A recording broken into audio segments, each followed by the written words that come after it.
ಯಾರಮ್ಮ, ಯಾವ ಊರು? ದಾವಣಗೆರೆ. ಏನಾಗಿತ್ತು? ಏನು ತೊಂದರೆ ಇಲ್ಲ ಅಂತ ಇದ್ದಾರೆ ಡಾಕ್ಟ್ರು. ಎಲ್ಲ ಸರಿ ಇದೆ, ಬಾವು ಆಗೈತಿ, ನಿಧಾನ ಕಮ್ಮಿ ಆಗುತ್ತಂತೆ. ಆಯ್ತಾ? ಕೈದು ಇನ್ನೊಂದು ಸಣ್ಣ operation ಮಾಡ್ಬೇಕಾಗತ್ತಂತೆ.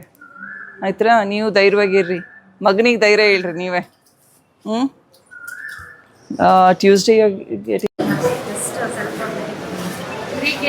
you should listen to the patient. We are nobody to come. Okay? Tomorrow public will come and tell. Public is telling truth.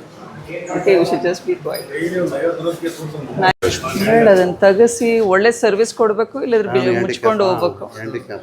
ಹೆಂಗಾರ ಒಂದು ಅಡ್ವರ್ಟೈಸ್ ಎಸ್ಟೇಟ್ ಆಫೀಸರ್ ಅಂತ ನೇಮಕ ಮಾಡಿ ತಹಶೀಲ್ದಾರ್ ಕಡೆಯಿಂದ ನೋಟಿಸ್ ಕೊಡಿಸಿದೆ ಮೇಡಮ್. ಒಂದು ಎವ್ಯಾಕ್ಯುಯೇಷನ್ ಅಷ್ಟೇ ಖಾಲಿ ಇತ್ತು ಮೇಡಮ್. ಅಷ್ಟರಲ್ಲಿ ಸಾಹೇಬ್ ಕಡೆಯಿಂದ ಇನ್ಫ್ಲೂಯೆನ್ಸ್ ಹೋಲ್ಡ್ ಮಾಡಿಸ್ತಾರೆ. ಯಾರು ಹಿಡ್ಕೊಂಡು ಹೋಗ್ಬಿಡ್ತಾರೆ ಆ ಕಡೆ. ನೀವು ಯಾರು ಬರಬಾರ್ದು ಅವಾಗ, ಎಲ್ಲರೂ ನಿಮ್ಮಂಗೆ ಸ್ಟ್ರಿಕ್ಟ್ ಇರಬೇಕು.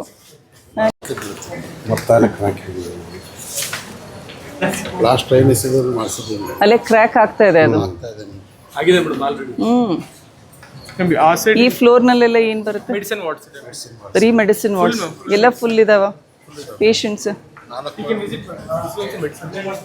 ರಿಲೇಟೆಡ್ ಕೇಸಸ್ ಇರುತ್ತೆ ಜಾಸ್ತಿ. ಮತ್ತೆ ಅದರ ಕೇಸ್ ಇದೆನಾ? Any other case we should know? No ma'am, this is all ಎಲ್ಲ ಗಂಡು ಮಕ್ಕಳೇ ಜಾಸ್ತಿ ಇದೆ. ಹೆಂಗಿದ್ದೀರಾ? He has suffered a heart attack and we have started treatment, but there's nothing acutely that we can do for him. He will be fine as long as we keep continuing systematic alcohol. ಬಿಡಿಸಕ್ಕೆ ಎಲ್ಲರ ಕರ್ಕೊಂಡು ಹೋಗ್ಬೇಕು. ಕರ್ಕೊಂಡು ಹೋಗಿ ತಿಂಗಳ ಗಂಟ್ಲೆ ಇದ್ದು ಬಂದರೆ, ಆದ್ರೆ ಮತ್ತೆ ಚಿಕ್ಕ ಚಿಕ್ಕ ಮಕ್ಕಳು 4 ಮಕ್ಕಳು